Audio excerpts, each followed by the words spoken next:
Welcome to 6 Million Seeds. I'm Meryl Fury. And I'm Carrie Bruno. We are healthcare professionals and co-creators of this podcast. This week's episode is brought to you by Food Without Fighting. So one of the things that we've done when we're all together, because usually there's, there could be 10 or 11 of us and everybody has different preferences. And so what we've done is it's called the Foodie Bar, based on this book. And I can hold that up too. So, and hopefully you'll get her on the podcast too. Who's the author? Timmerie Hagenberger. Great, So thank you. I haven't actually made a lot of her recipes. They do look really good. She's a nutrition professor, but I heard her speak and it inspired us to kind of take that model of a bar, a breakfast bar, a lunch bar. So it can be that oatmeal bar. And we put out lots of different things. So I like to put my kale and my nutritional yeast on my oatmeal, whereas the kids will put their walnuts and their maple syrup and their cinnamon and their bananas. And then someone else will have, so we'll put out a variety of different foods. So like you said, the kids will have choices. They feel in control. Nobody's making them eat, grandma's way of eating oats, or the taco bar becomes like that, or the potato bar. And that is what we will do quite often as a family. In today's episode, we had Karen Bender on as a guest. She is also a PBNM board member along with both of us. Her interest in nutrition, food, and health began early in her career as an early childhood educator and as a speech language pathologist for special needs children. As an educator, she tried to inspire healthy meals and snacks for preschool children. And also, while raising two daughters, she continually adapted their diets and looked for the healthiest options. During today's episode, she shares some helpful tips and tricks for getting kids interested in eating more fruits and vegetables. She also provides some great ideas for eating plant-based on the go. So let's hear what she's got to say. Welcome, Karen. Oh, thanks for having me. It's my pleasure. Oh, you are so welcome. We're grateful that you're here. Karen is one of our board members from Plant-Based Nutrition Movement, and she has massive experience around grandchildren and traveling and plant-based living. So we're going to pick her brain this evening. So starting off, can you tell us a little bit about yourself and what you do and who you are? Okay, well, as you mentioned, I'm on the PBNM board member, which I was just pleased to join. I am a retired educator, speech language pathologist. Very happily enjoyed my profession, but now I'm very happily retired. And so this is my new passion. Everybody has to have their passion. So I worked mostly with early childhood and little children. In fact, one of my first experiences with little children was doing a nutrition program. So it just kind of snowballed into lots of things. So during the pandemic, I did the T. Colin Campbell Nutrition Certificate, plant-based nutrition. Had nothing else to do, and that was very interesting and very worthwhile. So that's my background. Sounds good. So starting off, where did you grow up and how did you come to this way of eating? Sure. So I was raised primarily on the south side of Chicago, but I've lived in the northwest sort of suburbs outside of Chicago ever since college. Did a little stint in DeKalb, Illinois, and and some other places like that. But mostly I've been in the Chicago area. And my mother loved to cook. But she did it all. I didn't know how until I got married and had to learn. And my dad didn't really like vegetables, I have to say. So her cooking was, let's see how we can hide the vegetables. Those casseroles with the mushroom soup in them and all that. So that I got a lot of that. Iceberg lettuce with tomato and cucumber was like a salad. So kind of a standard American way of eating. But my grandfather, interestingly enough, was in the produce business. And he lived to 106. Maybe that's why. But he used to bring crates of vegetables and fruits to our house. Now, I did not appreciate it growing up because a crate of Brussels sprouts, when you're 10 years old, wasn't very exciting. But now I wish, now I appreciate it. And when I started cooking for myself, I really wished I just had that. So that's kind of my background in eating. And my sister became a dietitian, so we've always had kind of interest in that as well. And like I said, when I was in college, which is kind of interesting, my roommate was a dietitian, and we had a little project. I did the early childhood part and she did the dietetics part. And we went out to a daycare center and we taught them a little bit about healthy snacks. And I still remember one of them was peanut butter and raw cabbage rolled up, like little roll-ups. Actually, it's quite tasty. It sounds strange. I don't know why I remember that particular thing, but I think that was sort of the beginning of my journey of interest in food. Not plant-based necessarily the whole time, but healthy eating. So interesting. Yeah. That peanut butter and cabbage combination. There is actually a dish that I've had that is, I think it's Thai, called gado gado, and it uses cabbage and peanut butter. I'm gonna have to look that up. I haven't had that in quite some time, but yeah, it's maybe they make it with like satay, like the peanut sauce on the skewers with the chicken things. I'll have to look that up. Yeah. See. Sure. Yeah. I would imagine those flavors would be in dishes with cooked cabbage, but I never really thought about raw rolled up with peanut butter. Well, try it tomorrow. Yeah. Right. Yeah. I haven't tried it for a long time, but it popped in my head when I was thinking about snacks and kids and all that. I'm sure I fed it to my children. My children got fed lots of strange things, a lot of diversity, not necessarily plant-based, but we were the family with the fruit leathers instead of the fruit roll-ups, and the health store soda instead of the Coca-Cola, and whole wheat bread instead of the white bread, and all that. So yeah. So what kind of turned the tide for you in adopting a plant-based eating style? Yeah, well, unfortunately, although I thought I was pretty healthy in what I was feeding my family and myself, somewhere around the early 2000s, I heard about this South Beach diet, right? Oh, wow. My husband was like, yeah, now I get to eat meat because we were sort of vegetarian before that. And I thought, this is a cardiologist, this must be the way to go. Well, we did that for a while. And I have to say that our health really deteriorated. And I didn't really realize it. I still thought, oh, it can't be that. I'm doing the right thing. When you say deteriorated, though, what do you mean? Yeah. What happened? Just different health issues started happening to both of us, and in like 2017, my husband had a couple episodes of AFib, which is irregular heartbeat, ended up in the hospital, and it was scary because he thought he was, doing pretty well overall. And so he said he laid in bed at night, worried, was he going to have a stroke? Can they get his heart back in rhythm? All that.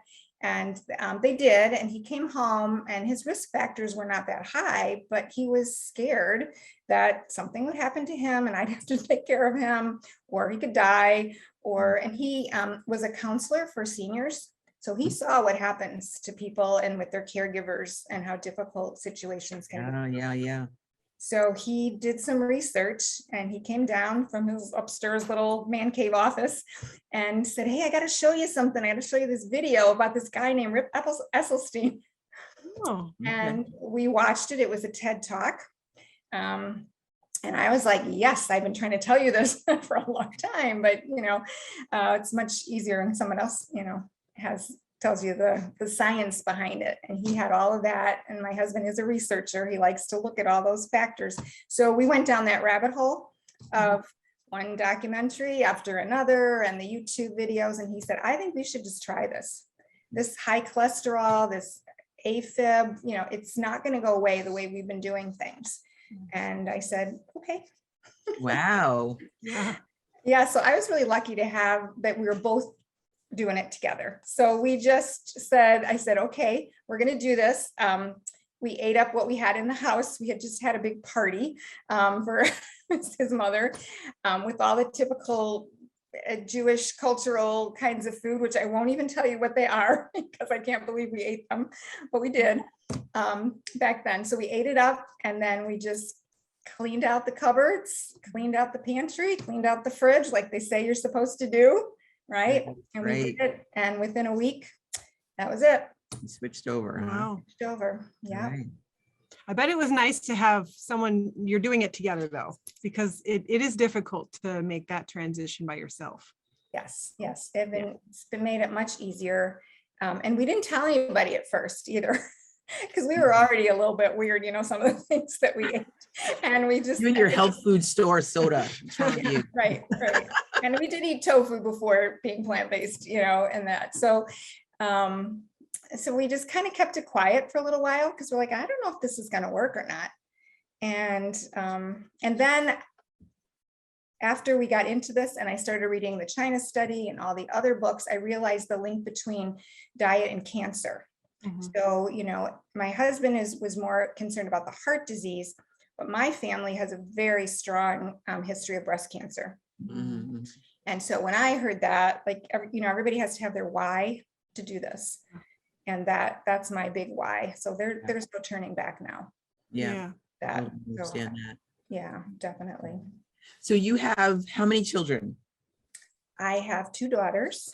Mhm. And they are full grown. They're full grown. They're in their late 30s, 40s. I know. Hard to believe, right? How did that happen? I don't know. But so my question is, you have grown daughters. How aware are they, or how closely are they aligned with the way you eat? Well, they were a little bit surprised, but not terribly surprised when we made this change. My youngest daughter and son-in-law became plant-based during the pandemic. Okay. And they just decided that was easier for them. They kind of ate up what they had in the house too. And we had been doing this for maybe 3 years then at that time. So they were really, pretty well familiar with it. Mhm. And they have a baby now. So I think pregnancy came pretty easy. They say that plant-based eating has a lot to do with hormones and things like that. So I'm kind of attributing that to that. So their 15-month-old now is being raised plant-based, Wow. which is amazing. Mhm. Maybe they're not 100%. I mean, she admitted to me the other day, she goes, well, we have a little bit of oil and a little bit of sugar and a little bit of salt. It's like compared That's to. still considered plant-based. Yeah. It's not, it's just, it's on the on It the sure rainbow is. spectrum. It Yeah. sure is. I was just. For kids, some of that is necessary Yes. because they obviously don't eat as much as adults. So they have to have calorie dense. Yes, definitely. And I mean, they introduced him to a little bit of dairy and a little bit of fish and some allergens because they want to use a daycare and they want to make sure that he wasn't accidentally given something and then have a reaction or never having had it in his system. But and if you could see a picture of him eating refried beans, I mean, with the scoop in the hands and I can't get it in fast enough. Yeah. So, and he's great. I mean, there is nothing unhealthy about him. He's like 90th percentile or something for his weight and height, and he's doing great.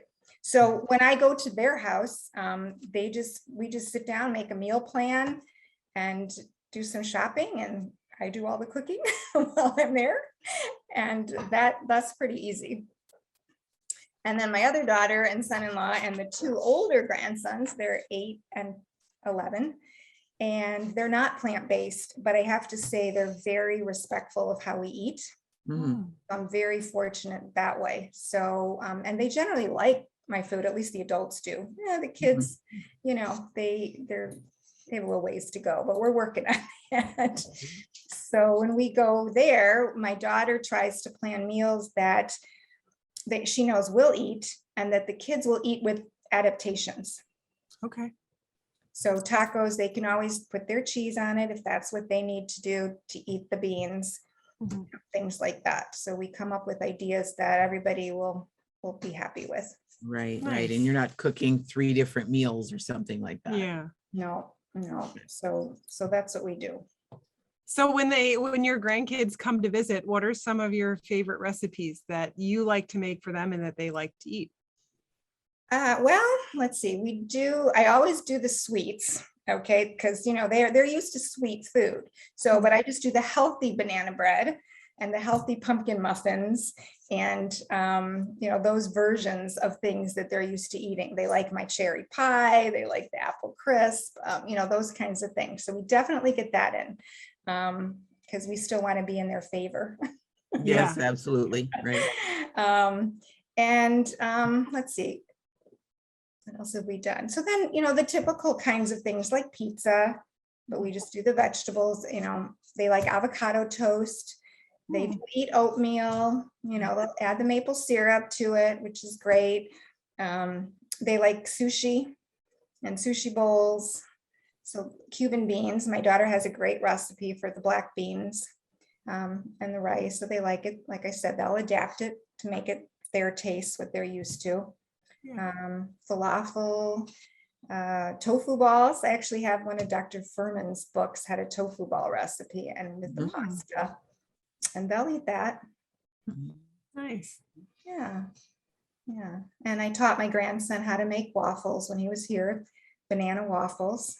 That's exciting. Yeah. That's Yeah. It's like 3 bananas, 2 cups of, oh no, wait, let's see. Three bananas, 2 cups of oats, 1 cup of plant milk. We called it the 3-2-1. Put it all in the blender. Then I added some cinnamon and whatever, and it made a really easy pancake recipe. And I let him do all of it, and he was very proud of himself and for doing it. So getting the kids involved in the choices and the cooking really, really helps. Yeah, I think once they're invested and they've had a chance to help prepare it, Yes. they're maybe more likely to eat it. Yes.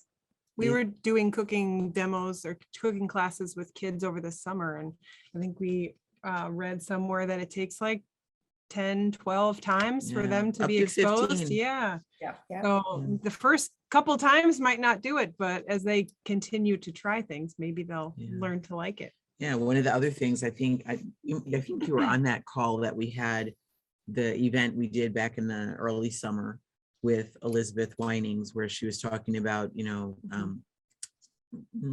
strength-based language, I think is what she called it. And she was saying that it's important when your child tries something new and they don't really like it, that you say, I'm so proud of you for being brave like that. And even trying it. Yeah. It's okay. Your mouth has never tried that before. And it's going to take maybe another couple tries for your mouth to get used to that. Your tongue is learning new things, is what she was saying, which is, I would actually say that to the kids that we worked with over the summer. And you could see it was like, oh, okay. They may not still have liked whatever the thing was that we were offering, but it didn't freak them out. Yeah. Unless they were high drama queens, which is a whole nother story. Right. And I think you have to be a good role model too. So, that's a big piece of advice right there, because I've seen families. I work with special needs children, and there's a lot of food sensitivities and different things there. But I think, if the parents aren't willing to give it a try, then of course the kids aren't going to give it a try. So I think just being that role model and having that diversity of food in their house is really important. I think my kids, even though they weren't raised plant-based, they had a lot of variety. And I would say that for both of them, sure, they have their preferences, but they would eat probably almost anything or try it. They're very adventurous. And I think that's because of that. Just put that food out there. Just give it a try. Yeah. So I know when your family isn't coming to you, I know you travel quite a bit. So what easy options, or what do you do when you're traveling to make plant-based eating easy and fun? Well, it's a challenge that I took on, because we actually took a trip about 6 weeks after we became plant-based. I was like, whoa, okay, what are we going to do here? This is going to be different. But when I travel to my family, I'll bring a lot of food with. I'll just bring, and then I'll cook. And that's really not so much of an issue. If we go visit, so most of the trips we take are car trips. And most of them are in the United States. I've only had one trip overseas since I've been plant-based, and it was also a car. It was in New Zealand, and we rented a car and drove around for a month. So, car travel, is pretty easy because you get a cooler. Even in New Zealand, we went to the store, we bought a cooler, we went to the grocery store, we filled up with foods that we could easily prepare. Mhm. So I think one of the tricks is to do your research ahead of time. I usually try to find out where the grocery stores are, where there might be restaurants that we could eat at, Happy Cow and TripAdvisor and Yelp, put in all that.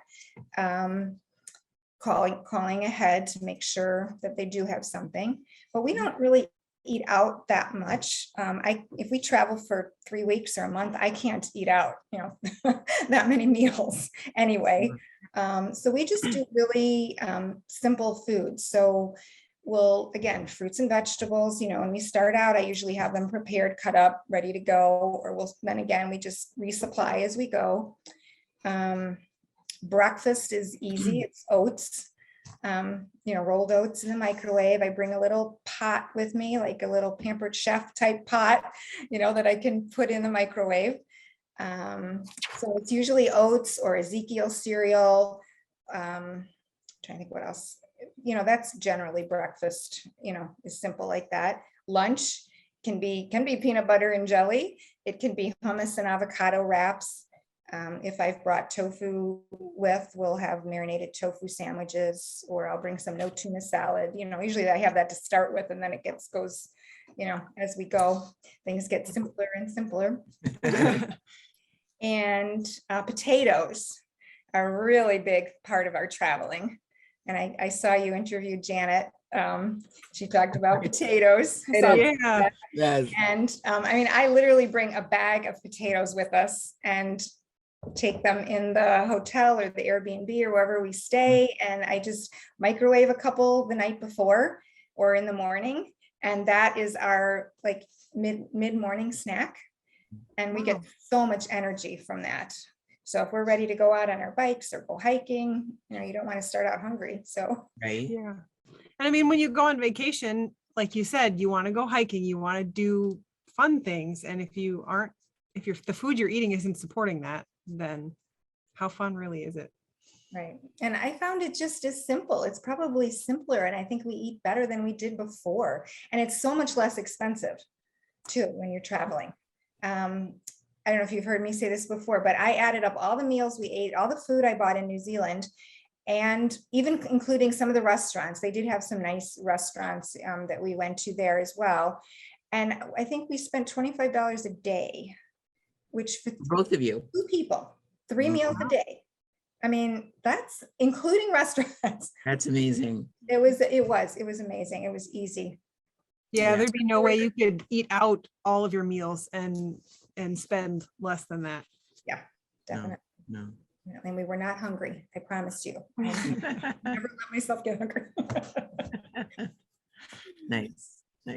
So going back a little bit to parents and their kids and trying to expose them to new foods, what would you say is a tip that parents can try to help expose their kids to new foods? Well, I like we talked about before, just introducing things. I think start young if you can. That's, like I said, my 15-month-old grandson doesn't know any different. So I don't know what the challenges will be as he goes on. So I think the younger that you start, and I think the diversity of food and just eating your meals together. Yeah. So, I think the other thing too is just to get as much support as you can within your family. Mhm. Or our group or PBNM, if it's not your family. When we did this, we didn't know anybody this way. I knew some vegetarians, but I really had no idea what it was to be, plant-based, vegan, not at all. So when I met some of the people at PBNM, that really helped me a lot, helped us. So Yeah. for that. Right. For being there. So glad you came by. Yes.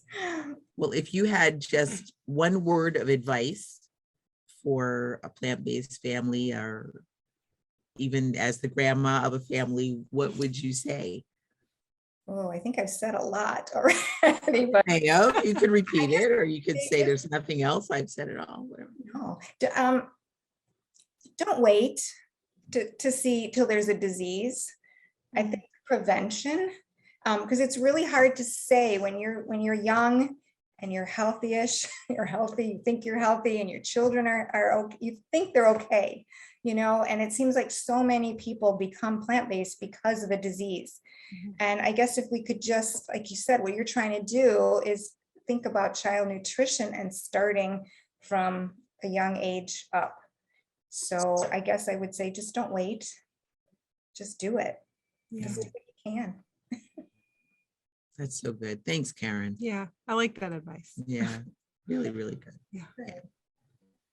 Hello, my lovelies. This is Meryl. And this is Carrie, and we're here to invite you to an amazing event that we're planning. It is the 6 Million Seeds 2022 Child Nutrition Summit, and we're kicking off a revolutionary decade in child nutrition. It is free, it is live, and it's online coming up December 3rd through the 6th for 2 sessions per day. We have some great speakers lined up. We have Dr. Yami, Dr. Columbus Batiste, and Dr. Joel Furman, all medical doctors who are experts in the field of child health and nutrition. And we even have some fun cooking demos planned. They will be by Evelise Capot and Dilip Barman and his daughter Anu.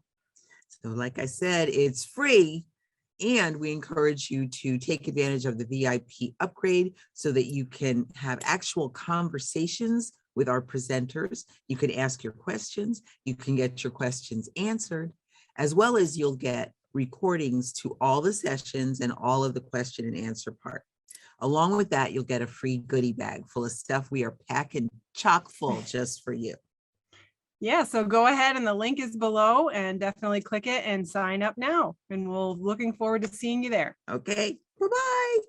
6 Million Seeds is made possible by the generosity of Bruno Chiropractic, Acme Construction Metals, EXP Realty, and Deck It Out Builders. We thank you for your support.